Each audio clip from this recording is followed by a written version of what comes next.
Hey, hey, hey, hey, hey. Yes. Hello, happy people. Thank you once again for joining Mr. Happy Man. Always happy. You see the smile. So, as I say, if you're happy, I'm happy. So today we are celebrating Father's Day. So for those who are fathers out there, happy Father's Day. It's a lovely day. Myself, I'm a dad, so I'm also having a bit of celebration. So basically, you're wondering what I'm wearing. This is, let me remove it so you can see my default settings. There goes my default settings. Mr. Happyman, that's how it looks like. So this is a woolen, not woolen actually. It's made from animal skin. This is a sheep's hide. What do you call it? You call it hide, yeah, skin. Original, the original skin for a sheep. So basically, you can see just the original. The original, this is an original one. So the only thing they have done is put some inner lining, like you see, yeah, this inner lining. But the outer part is the original sheep skin. We call it hide. Yeah, something like that. So it's an African hat from a tribe of Kikuyu in Kenya, East Africa. So as you know, guys, in Africa we have so many tribes and sub-tribes. So when you come to Kenya, there's Kenya. Then Kenya is in East Africa. So in Kenya, there's a tribe called Kikuyu. Is the majority tribe, and they have their own way of dress code. Though it's not the most common, especially in the Africa, in the African countries, because we have one which is worn by Maasai.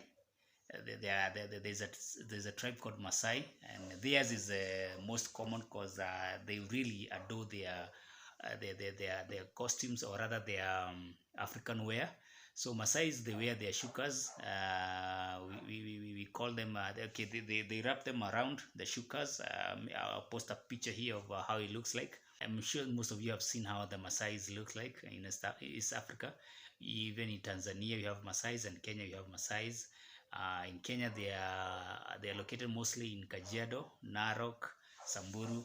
So those areas you find Maasais and their shukas. So for today, I want to show you a Kikuyu African wear.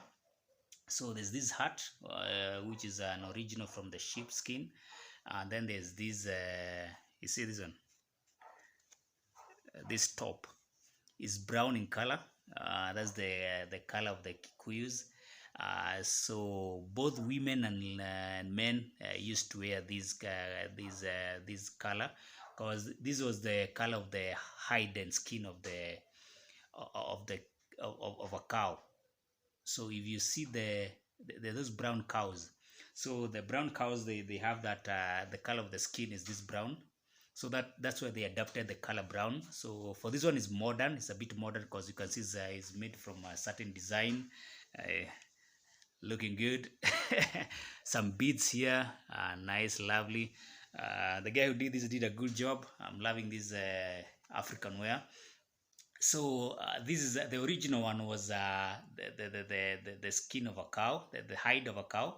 So it was just the skin that they could wrap them around their waist, and of course for the ladies they could have another one which they could wrap around here.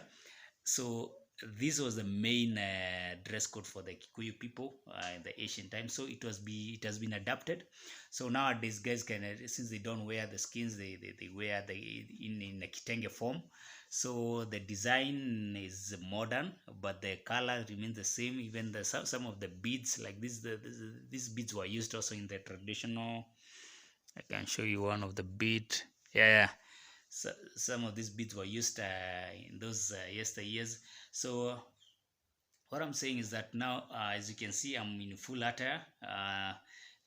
The hat, and of course now the top, Kikuyu attire. So today we are celebrating Father's Day, uh, and Father's Day is a day for fathers to be celebrated. Those guys who uh, different ages. You could be young, they are young dads, they are old dads.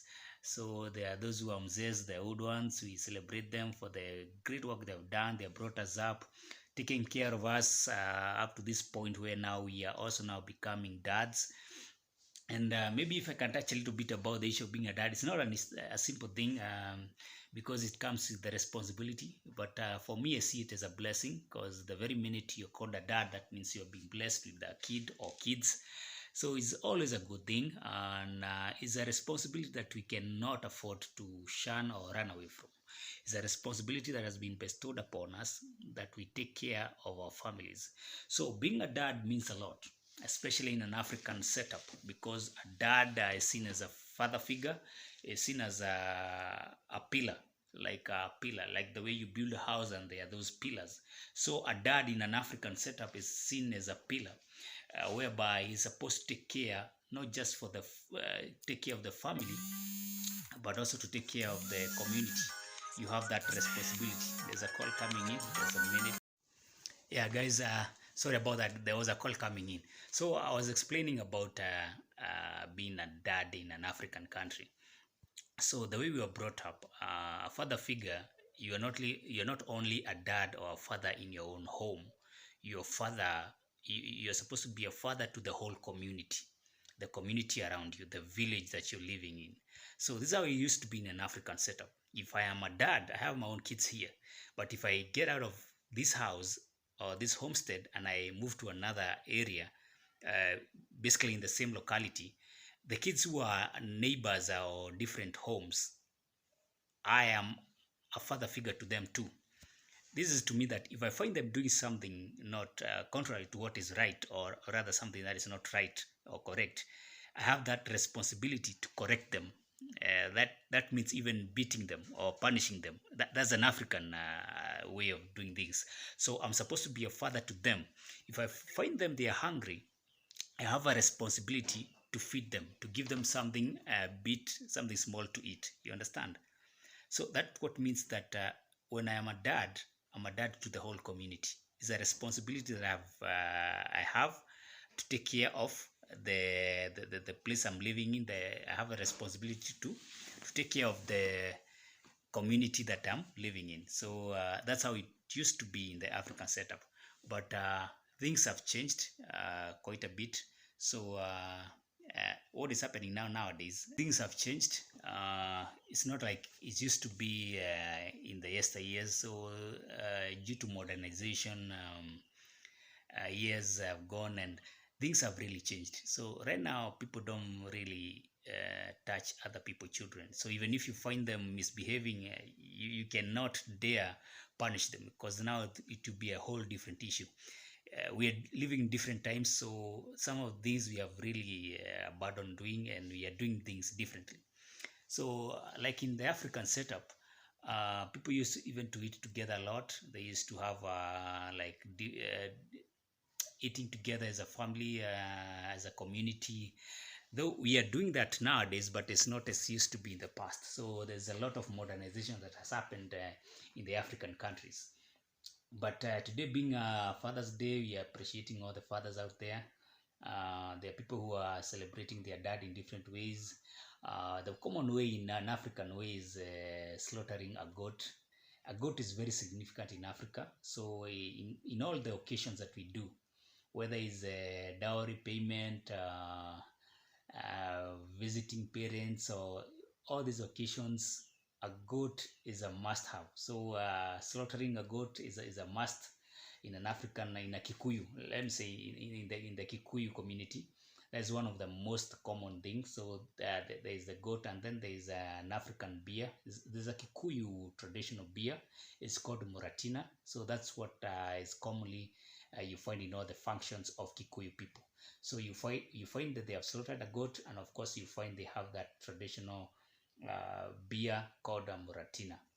So that's about Kikuyu, guys. So I'm trying to teach you a bit about African communities, the little bit I know. and you can get maybe to understand that. So I've shown you how the African Kikuyu people attire looks like. Is a brown. The hat can be a different color, but it has to be original. Actually, it even smells. Yeah, it's smelling a sheep, sheepish. So this is how the African Kikuyu would look like. So I'm gonna do something else, like now how a Masai would look like. I have a Masai attire here, so I'll dress it up and then I'll show you how it looks like. Then maybe those are the two communities that really adore their way of dressing. They still dress the way they still have their traditional attires, and they dress it in different occasions. But Masai, they've never abandoned their way of dressing. Even in this modern time, Masai still dress in their shukas.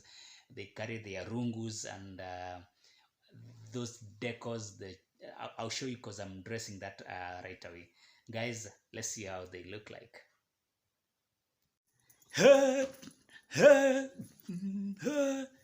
Yeah. So guys, hi, I'm back. This is Mr. Happy Man. So this is a look for the Masais. This is what I'm calling my Masai shukas. You see, these are the Masai shukas. So Masais have maintained this dress code over the years. Even if you come to East Africa today and you come specifically to Kenya or Tanzania and you meet the Masais, you find them, they are dressed in these shukas, and of course the adorable. Wow, beautiful. Doesn't it look beautiful? So let me show you this one, the one I'm wearing on my neck. So this is how it looks like. So is a well crafted jewel, very beautiful. It's something that takes them time to create this ornament with the beads. Is something awesome. You see, you can see the one on my head. So looking good. So this is one of the most iconic looks you can find. I associate this look with Africans because it's a look that has been maintained. Even if guests are coming, when guests are coming to Kenya, they are welcomed by Maasais mostly, and you find them dressed like this, and of course the shiny ornaments and the beauty. This is the beauty of Maasai people. So Maasai have their culture. Apart from the dress code, they also have their own culture that they really uphold, and of course they have had this culture over the years. So I wanted to compare the two communities, how they dress, just a sneak preview of how a Kikuyu would look like and how a Maasai would look like. So at least you have, the dress code of two communities in Africa and their cultures, a little bit of it, not so much depth, because I don't know so much about the Maasai culture. But still trying to gather information how they used to do their stuff. The only thing I know is about the dress code, and of course how they do their ceremonies. I've seen how they do their circumcision. I've seen a little bit of that, how they eat their food. In most cases, if a Maasai is going to a function, they always have a sword, dagger, so it's a knife. That knife is like his spoon. So he's going to use that knife to eat the meat that you'll find in that occasion or that function. So there's so much to know about the African culture. Today I was celebrating the Father's Day, so I want to celebrate all the fathers out there, all the dads. Is your day. Enjoy, and of course get to learn more about other people, how they do their stuff, how they do their cultures.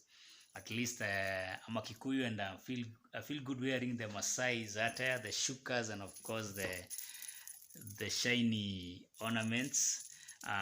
Very beautiful, very much decorated. If you can look at this, How many colors do you see? There's orange, there's white, there's blue, and these are very tiny beads. So you can imagine the work that goes into making this one. So when you come to Kenya, these are being sold.